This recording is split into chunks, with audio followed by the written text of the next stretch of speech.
Okay. All right, so today we'll continue with worksheet 11, and we're still looking at the application of derivatives.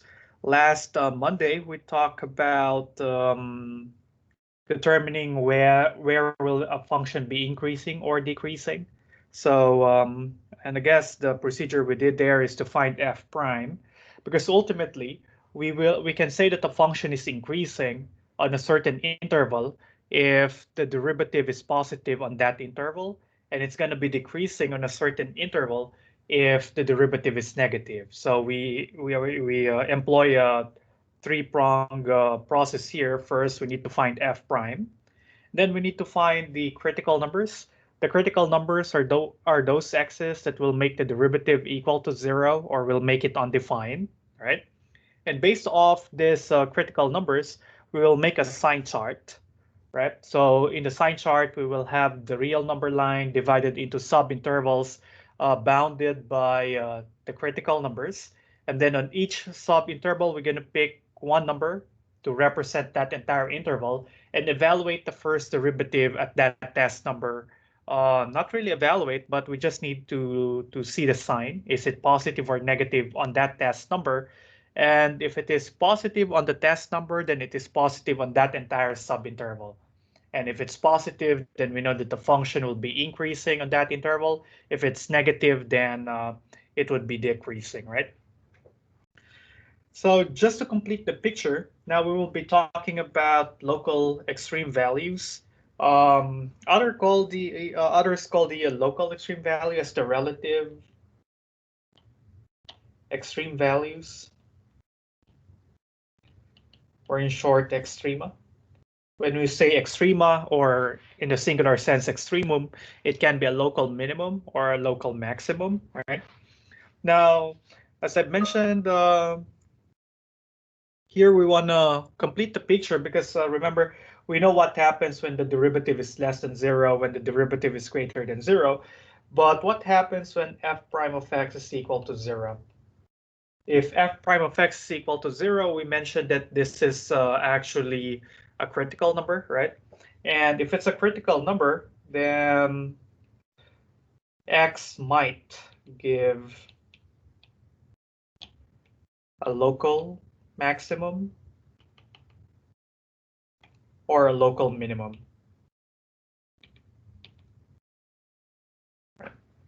Actually, other x's that will make or that can possibly give us a local max and a local minimum is when f prime of x is undefined,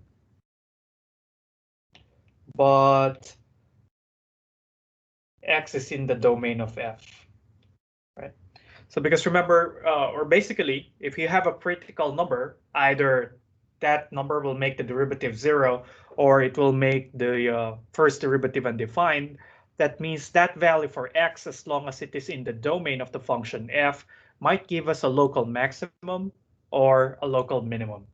And how do we rationalize this thought, or how do we justify this thought? Remember, if you have a graph of a function, so here I have a smooth function, y equals f of x, right? And then the local extreme values are the highest or the lowest points in some neighborhood included in the domain. So that means it is the highest point over some interval for your graph. So for instance, this point here, let's say this corresponds to x equals a. And then this is b. Note that that's the lowest point, and then here is c. Okay. By the way, this is x is an element of the domain of f, or meaning x belongs to the domain of f. Yeah, I'm just looking at the chat. Justin, what do you mean calc house? Can you clarify it there? But basically, yeah. So you see here that the function value at a is the highest in some neighborhood of a. So that means in this subinterval, the value of f of a is the highest. So we call f of a local maximum value. This is a local maximum value. In the same token, we can also say that c or f of c is also a local maximum value because it is the highest point in some neighborhood around c. So that's why we have the qualifier local to mean that it is the highest point somewhere or over some sub-interval, right? And the other, well, here f of b is a local minimum value because it is the lowest in some neighborhood of b, okay? Now we mentioned that this will happen, or the local maximum value or the local minimum values occur when the derivative is equal to 0 or when it is undefined. In this particular case, you will see that the tangent line at this point, and let me just, okay, you see that the tangent lines at these points are all horizontal, right? And that's why we're looking for when will the derivative be equal to 0, because we are guaranteed that if you have a local max or a local minimum, that means that the horizontal, that the tangent line at those points will be horizontal. That means they have slope 0. Okay. Now, we mentioned that if you have a critical number, then x might give us a local max or a local minimum. How do we check if we indeed have a local max or a local minimum? There are two ways to do that. The first one is the first derivative test.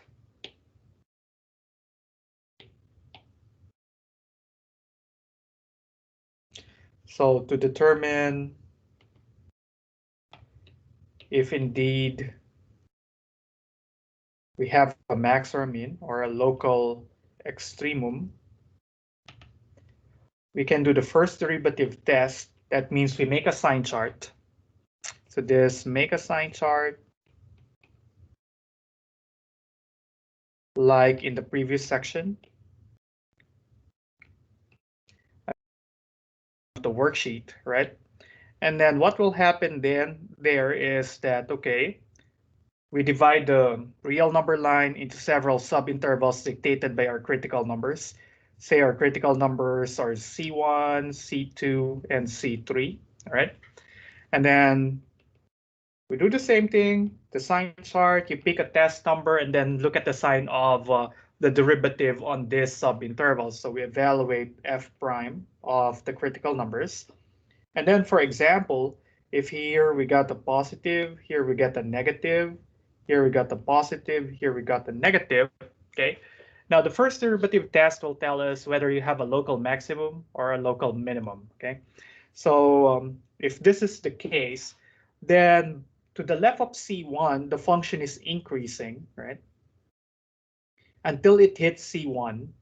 And then once it passed through C1, it started to decrease. So that means at C1, what do we have? At C1, we should have hit a local maximum. So the function is increasing right before it hits C1, but right after it hits C1, the function started to go down. So that means C1 is a local maximum. So this gives us a local maximum, right? And then if we go to C2, right? So in C2, the function is decreasing until it hits C2. But after C2, it starts to increase. So that means at C2, we should have hit a local minimum, right? So if the derivative started from negative, then hits the critical number, and then after the critical number, it became positive, then that means we have hit a local minimum, right? And for C3, we'll also have a local maximum because the behavior of the graph will be going up to the left, from the left, and then going down, coming from the right. Okay, so that means you have a local maximum over here. Okay, so that's the first derivative test, but this is exactly what we had been doing before.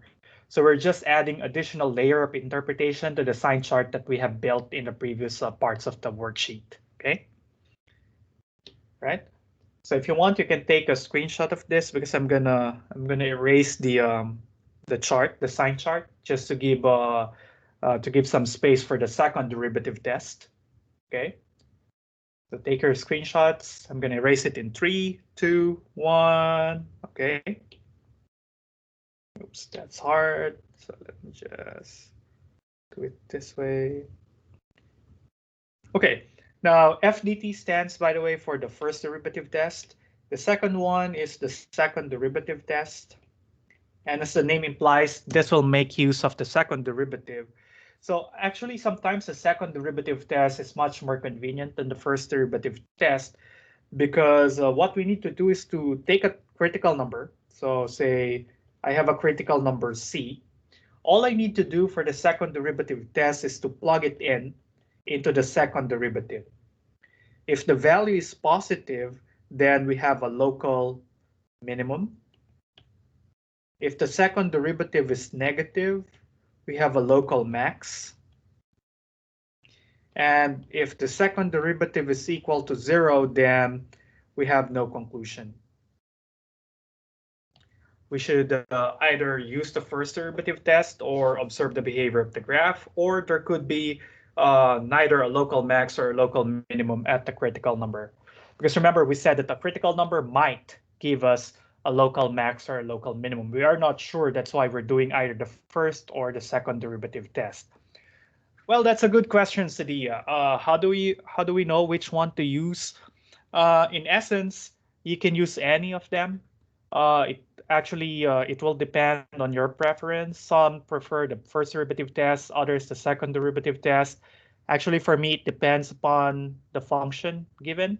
If the function has an easy second derivative, then I always go for the second derivative test because I guess this is much more easier because all I need to compute is f double prime and then plug in the derivative, and that's it. I have a conclusion, assuming that f double prime is not equal to 0, right?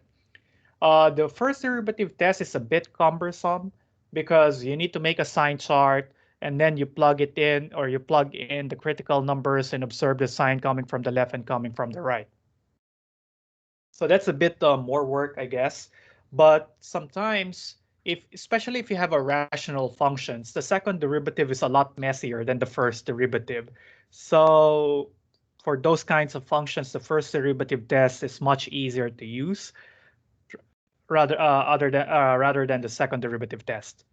In some situations, it's the other way around. So it's up to you which one to use unless you are specifically told which one to use. So there are some probably exam questions or homework questions that will require you to use one of these tests. So you must follow the instruction. Otherwise, it's up to you.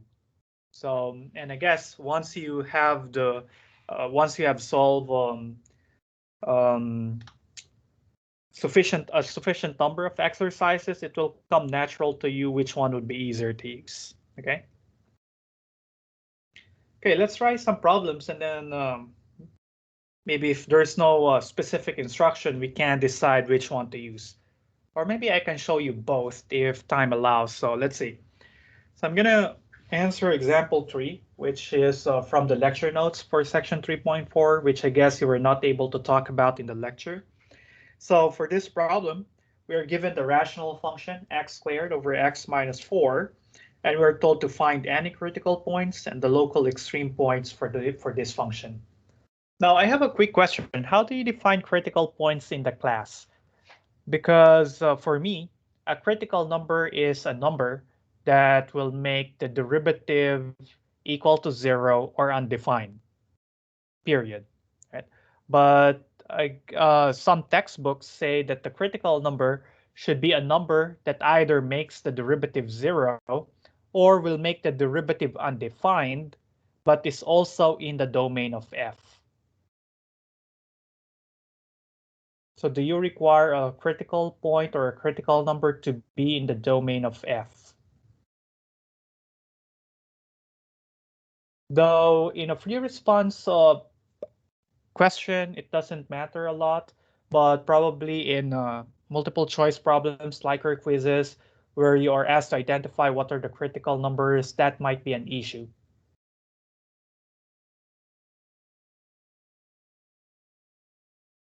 Yeah, maybe you can check your notes and then let me know in the chat. But let's go ahead and try problem one. So problem one, we need to find the critical points and the local extreme points. But to find the critical numbers, we need to take the derivative f prime, right? And f prime would be computed using the quotient rule because we have a quotient here.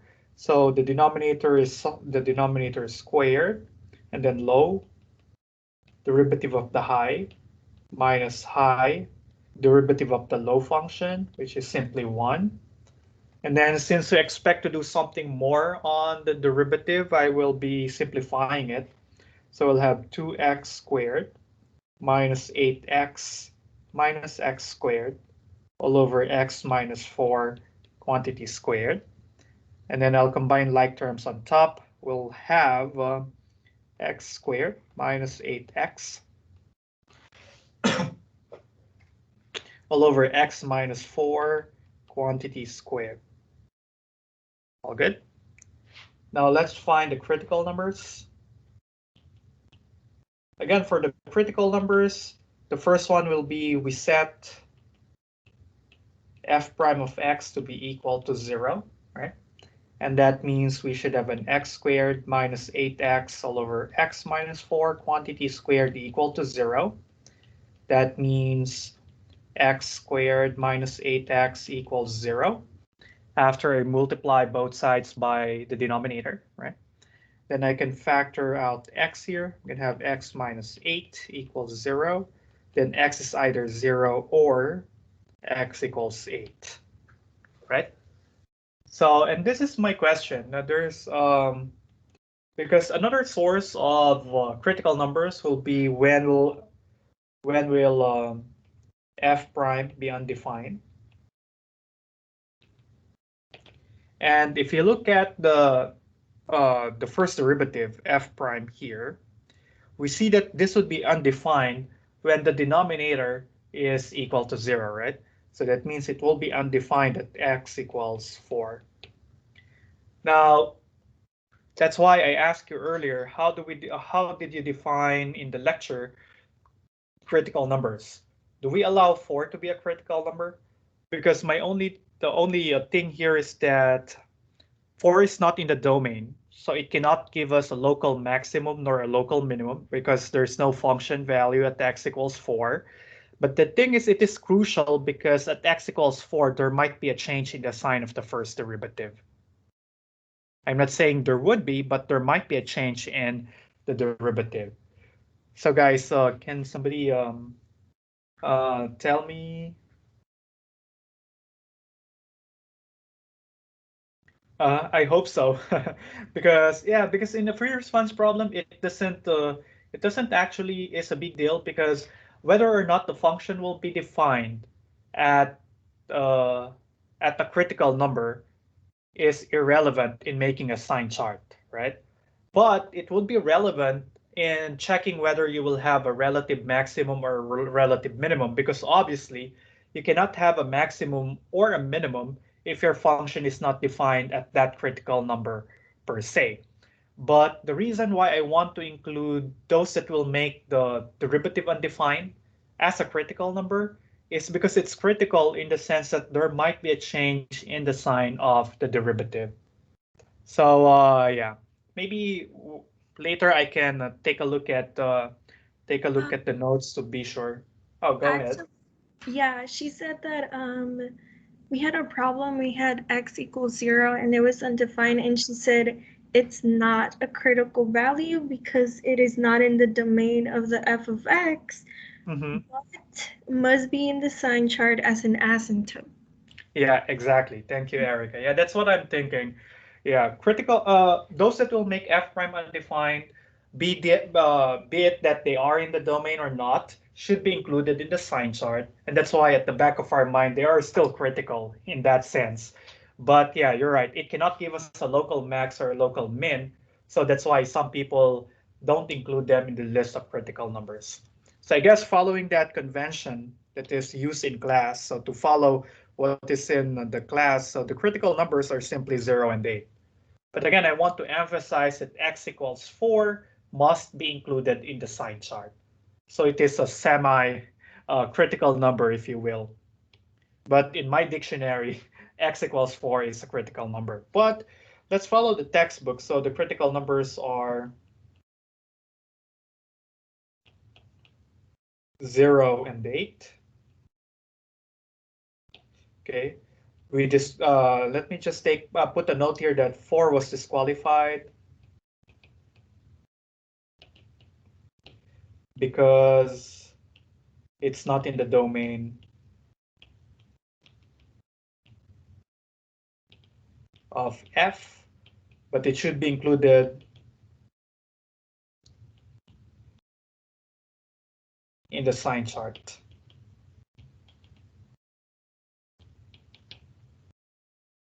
Okay, with emphasis on the inclusion and the sign chart.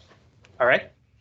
Now, okay, we know the critical numbers. So what we need to do is actually here we can have two solutions because the problem didn't tell us whether to use the first or the second derivative test.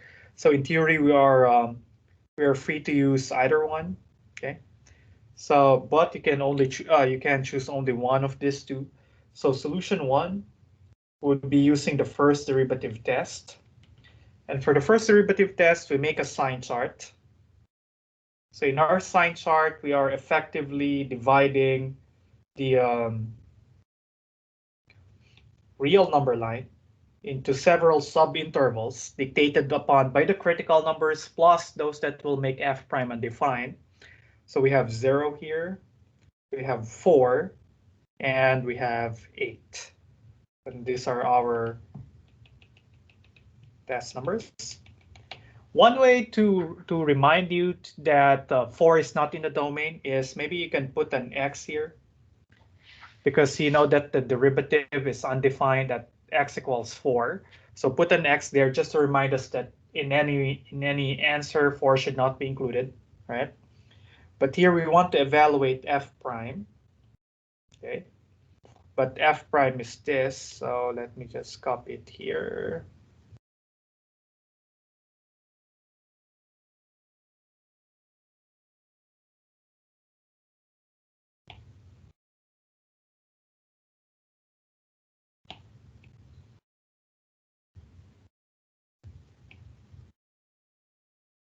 Yeah. Okay, let me just fix that later. Okay, so we will plug in some test numbers into f prime. So we can pick our test numbers here. Let's say -1. Here I'll pick 1. Here I'll pick 5. Here I'll pick 10. It's up to you which ones to use. But remember that we will plug in these test numbers into the first derivative and observe the sign, right? But note in the derivative, the denominator is squared, so it doesn't matter what the sign of the denominator is, all right? Because that will always be positive. Now, if I plug in -1, in the numerator we'll have 1 plus 8, and that's a positive number. So we get a positive sign over here. And then if I plug in 1 in the numerator, I'll have a negative number. If I plug in 5, I get 25 minus 40, that's a negative number. And then at 10, I'll get 100 minus 80, so that's going to be a positive number. All right, so kindly check my arithmetic here. Yeah, so I'm only plugging into the numerator because if you look at the denominator, it's something squared, so it will always be positive. But generally, if you're not sure about the sign of the denominator, you should also use the denominator, right? Okay. It's just that the denominator is automatically positive. That's why I don't mention it. But in theory, in general, you need to also include the denominator. Okay. All right. So let's see what happens. So the function is increasing here until it hits 0, and then it goes down. So that means we have a local maximum We have a local maximum at x equals 0 with function value f of 0. Now to get the local maximum value, we need to plug in into the function f, right? Maybe I can do the plugging into the f later. Let me just continue my analysis here. And then at x equals 4, we know it's undefined, so there must be a vertical asymptote there or a hole, so but that's an x there. But here the function, from 4 to 8, the function is decreasing until it hits 8. But after 8 starts to go up, so that means at this point we have a local minimum. So we can say that we have a local minimum at x equals 8 with value f of 8. So now let's plug in.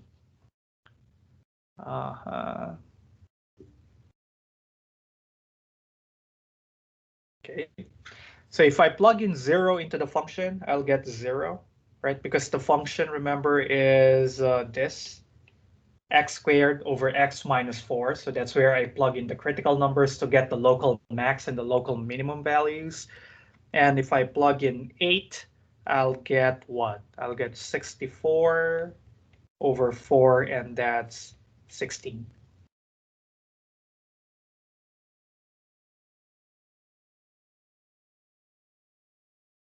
All right.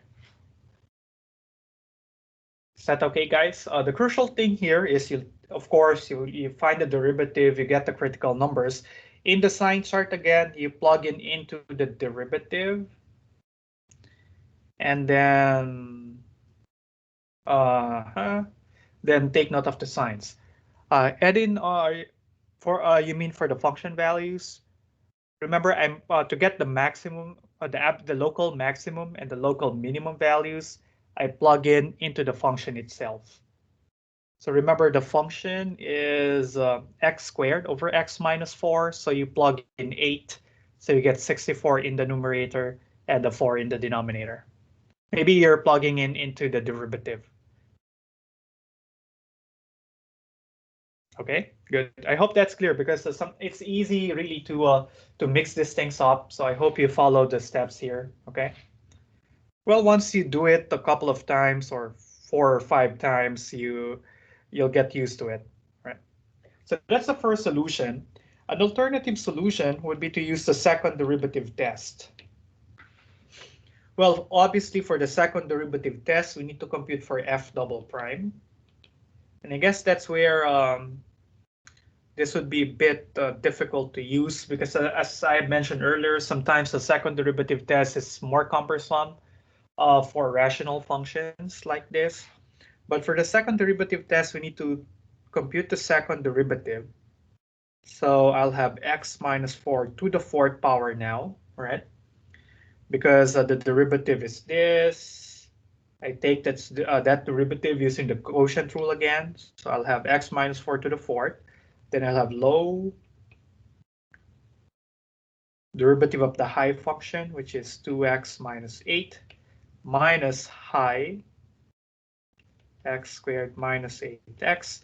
Derivative of the low function is 2 times x minus 4 times 1 by the chain rule.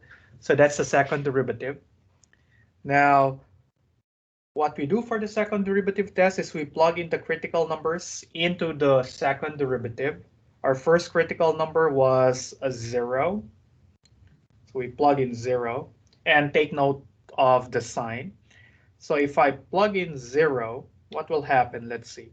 So here I'll have, well, it's not hard to plug that in. So I'll have 16 times negative 8 minus 0 times, actually, it doesn't matter what that other multiplier is, all over negative 4 to the 4th power. But obviously, this is negative, right? You don't need to look at, you don't need to solve for the actual value. So you just need to take note of the signs. So x equals 0 gives, oops, this is negative, gives a local maximum. Value of f of 0 equals 0. Well, Michaela, you're not required, if you have done the first derivative test, you are not required to use a second derivative test. I'm just presenting to you two alternative solutions. So yeah, you can pick which one is easier for you because the problem is silent on what method to use. So in those cases, you can use any of them, right? But you don't need to do both, obviously, right? So I'm just doing it for illustration purposes here, okay?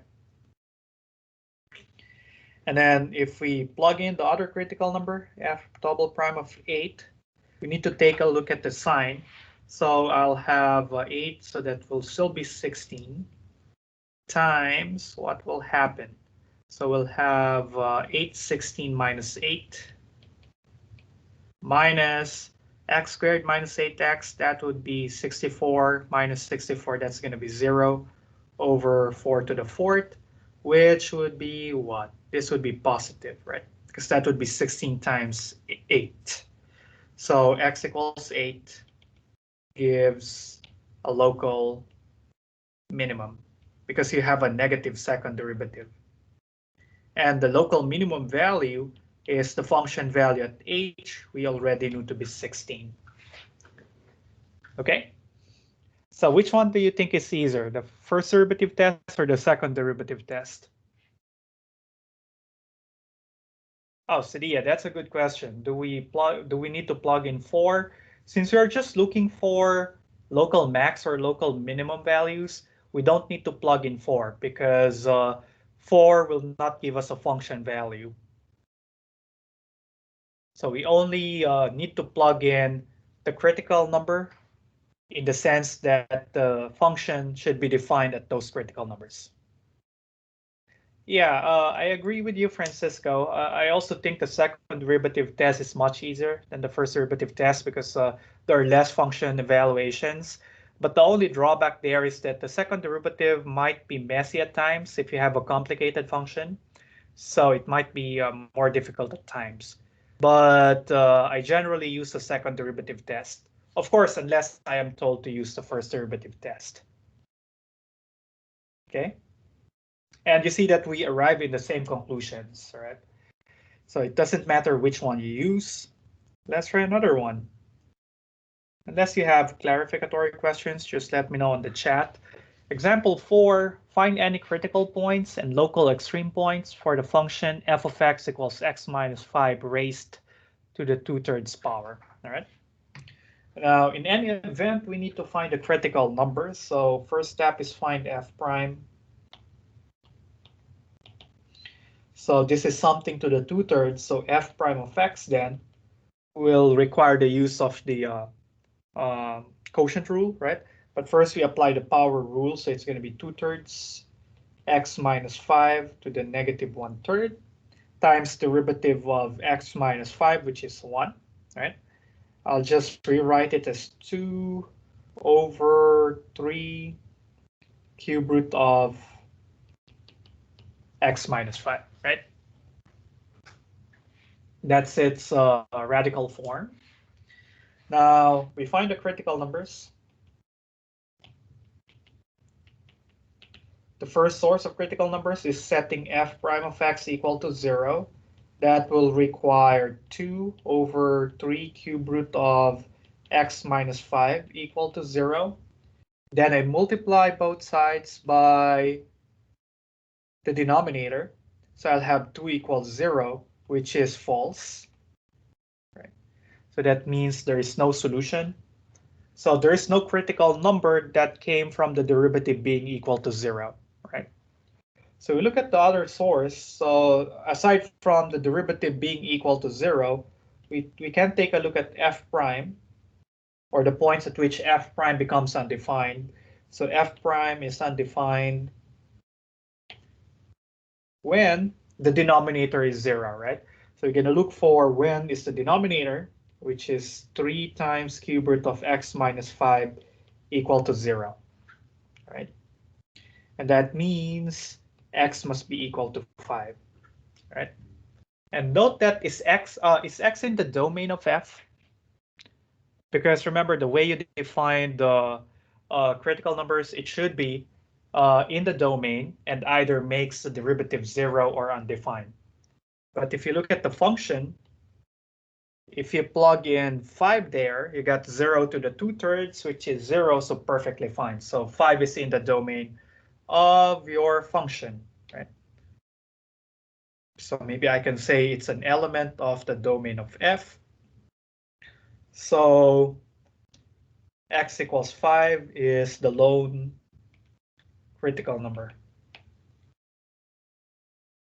Okay. And then again, we are not told which method to use. So here, I'll just show you both just for practice. But again, in theory, you can just pick one.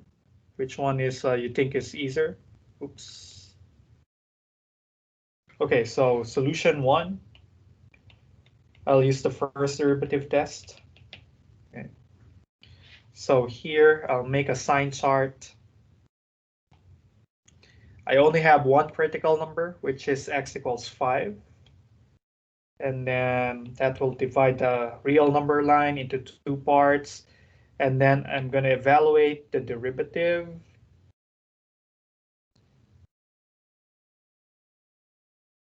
And this, the test numbers. Oops.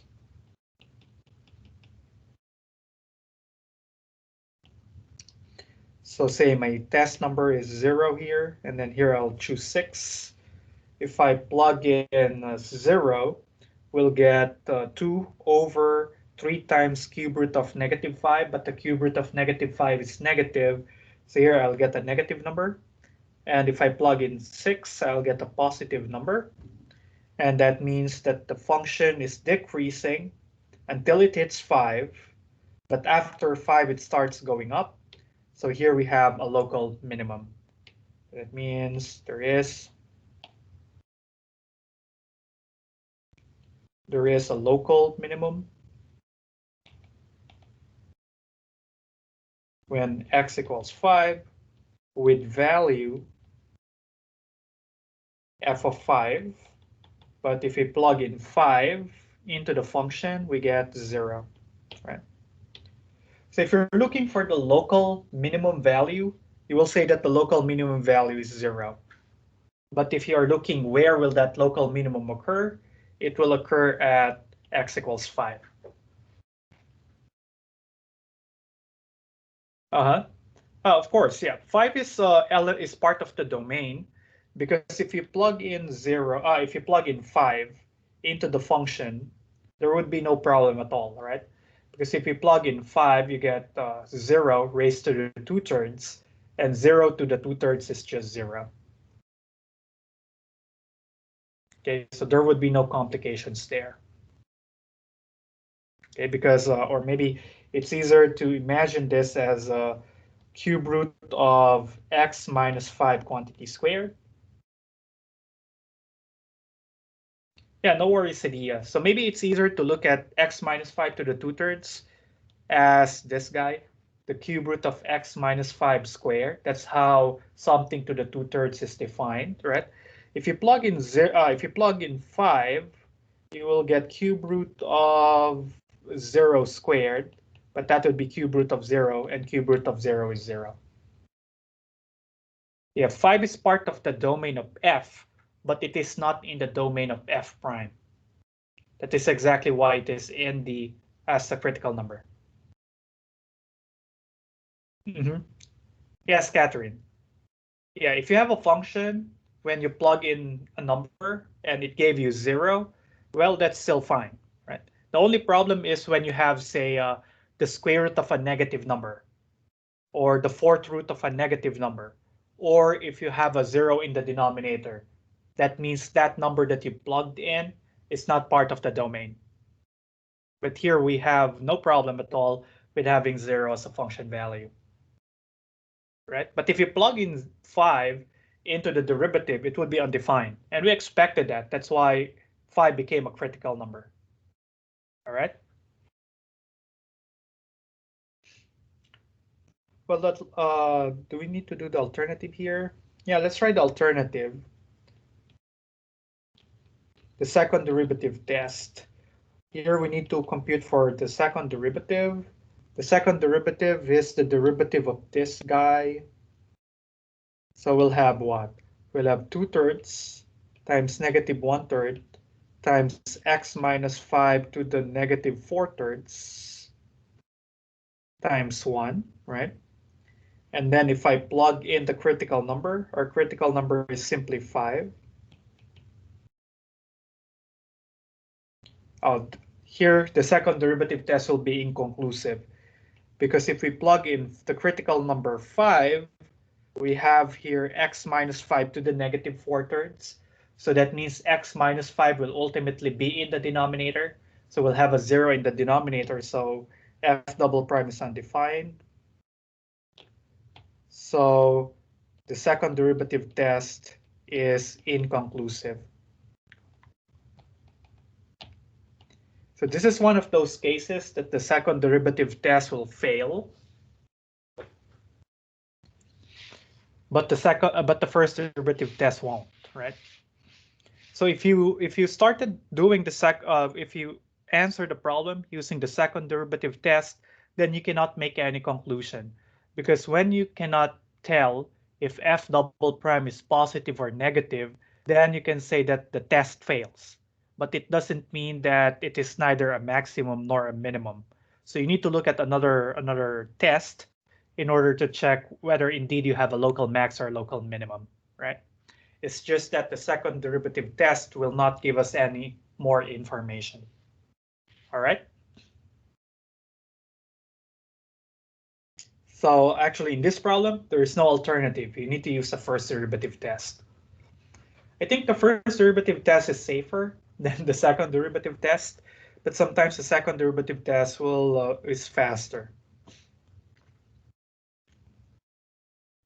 Okay, let's try example 6.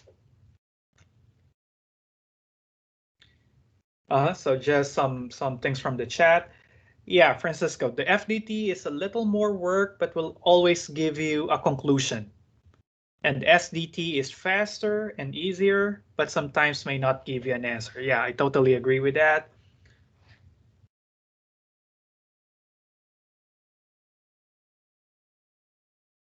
Mm-hmm. Sadia, I'm not sure what you meant, but there's only there's only one set of critical numbers. They are the critical numbers for f. And the critical numbers for f are those that will make the derivative undefined or equal to 0 as long as those x's are in the domain of the function f. It just so happened here that if if if for instance we get some solution from here, just for example, we get x equals 2 here, right? So that means f prime of 2 is equal to 0. Then 2 is also a critical number. And here you got also x equals 5. So you have to test both 2 and 5. So you get numbers from these two stars here. You always need to apply the first and the second derivative test to both of them or to all of them. It just so happened that in this example, there is no critical number from the first star. But for some functions, you might get critical numbers from both of these two bullets. Okay. Let's try example 6.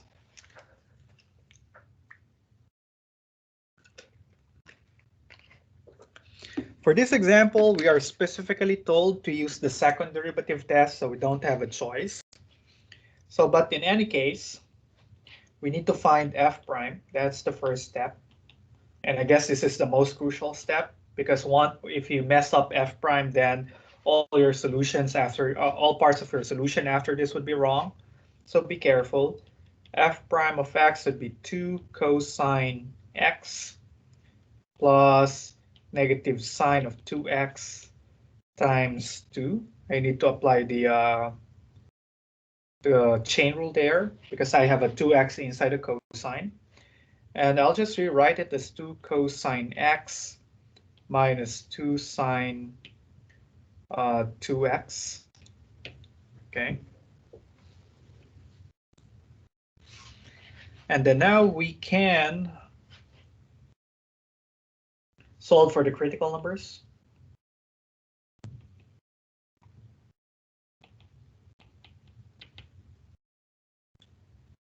Okay, now to solve for the critical numbers, the first bullet is setting f prime of x equal to 0, right?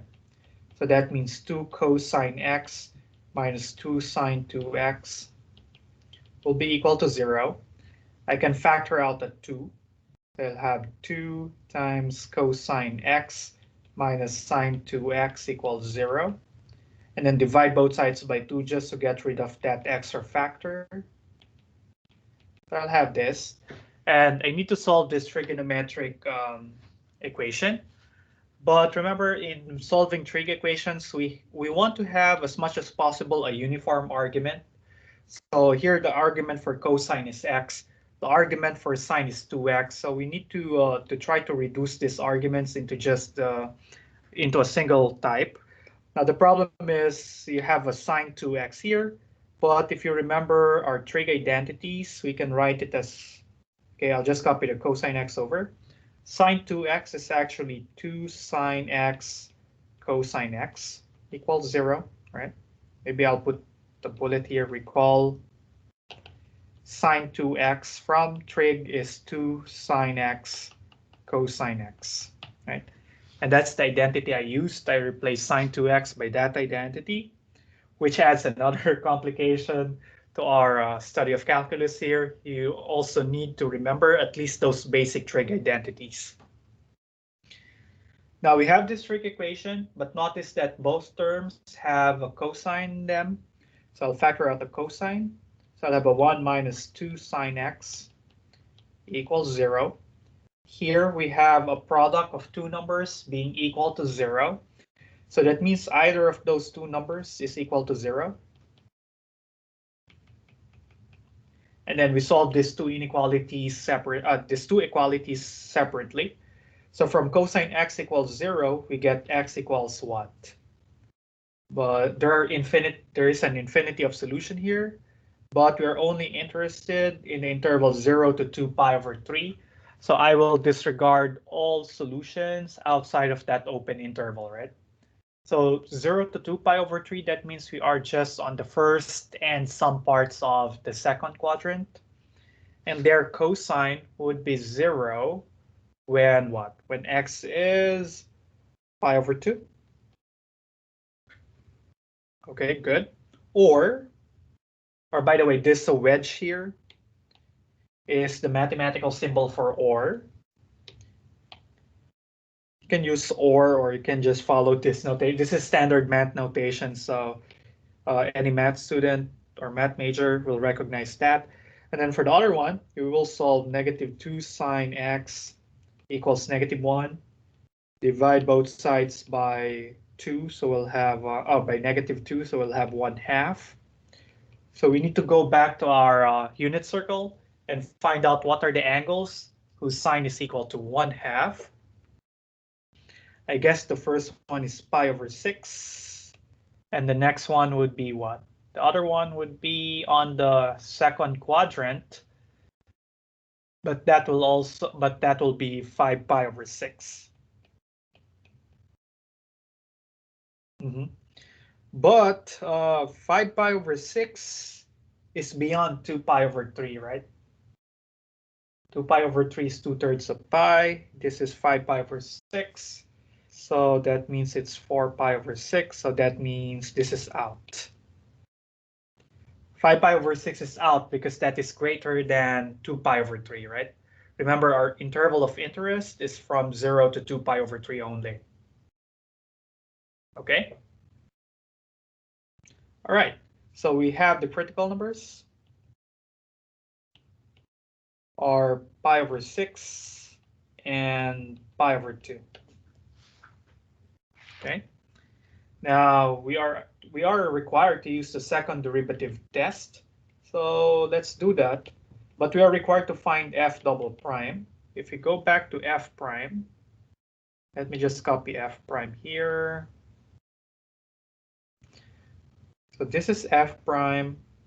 We need to differentiate this. So I'll have negative 2 sine x Then I'll have minus 4 cosine of 2x. That's the second derivative. Good. And then we need to look at the sign of the second derivative evaluated at the critical numbers, right? But what will happen? Now, this would be negative 2 times sine of pi over 6. That's going to be 1/2 minus 4 times cosine of 2 pi over 3. But cosine of 2 pi over 3 is what? Cosine of 2 pi over 3 is negative square root of 3 over 2. Remember, I plugged in pi over 6 for x, so I'll have cosine of 2 pi over 3. Is it correct that cosine of 2 pi over 3 is negative square root of 3 over 2? I think that's correct. Can somebody verify? I don't want to draw the unit circle, but you guys can check it out. So I'll have a negative 1 here, plus I'll have 2 square root of 3. Is that correct, guys? Okay, thank you. I was about to pull out my calculators. That's the advantage of being a teacher. But you guys don't have the luxury of a calculator in the exam, so okay. And okay, Agatha, I plug in 2 pi. Actually, I plug in pi over 6 into here. So I'll have 2 times pi over 6. Oh, you're right. That should be pi over 3. Yeah, good catch there. Thank you. So I should have evaluated pi over 3. So cosine of pi over 3 is positive square root of 3 over 2. And this would be a negative sign here. Okay, and obviously this is negative. Thank you, Agatha, for pointing that out. What are you referring to as 1/2, Francisco? Is that the total value?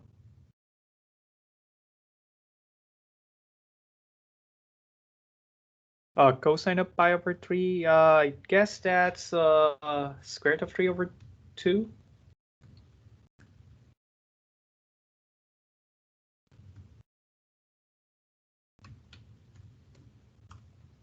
Oh yeah, that's 1/2. Cosine of pi over 3 is 1/2. Yeah, that should be 1/2. So this would be 1/2. Why I was thinking square root of 3 over 2. And this would be minus 2. And this is less than 0. Yeah, that's good.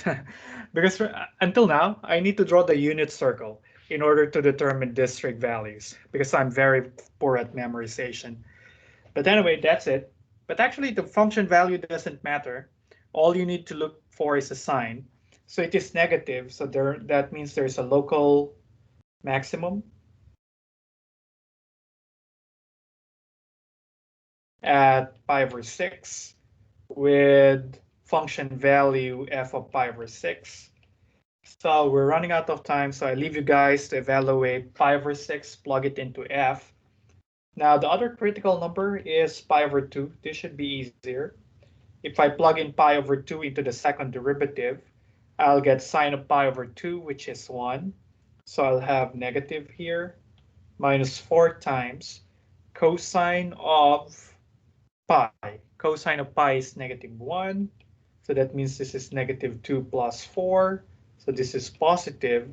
So there's a local at pi over 2. And I leave you guys to compute the local minimum value. You need to plug in pi over 2 into the original function. Okay. That was a good discussion, guys. At least I see that you are taking a close look at the solution I'm writing. So I appreciate it.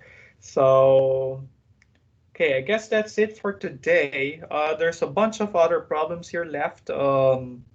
Critical numbers, local extrema. Let me just browse it so we can decide what to do next time. Oh, there's still some concavity problems. So perhaps I will leave you guys to solve problem 4, 5, maybe 6. Try it on your own, but I'll include it in the annotated notes. And then we'll start with problem 7 and problem 8 on Friday. And then I hope we get to discuss some concavity problems, right? Maybe just a couple of them. Mhm. Okay. Any quick questions, guys? I know you still need to attend the lecture today, but I hope you get the idea. So I suggest you try problems 4 to at least problems 4 to 6 in this section, and then compare your solution with mine. I'll upload it later in the day, and then we'll start with 7 and 8 on Friday. Okay. So if you don't have any questions, so thank you for listening. Thank you for paying attention, and have a good day. Let's see each other again on Friday.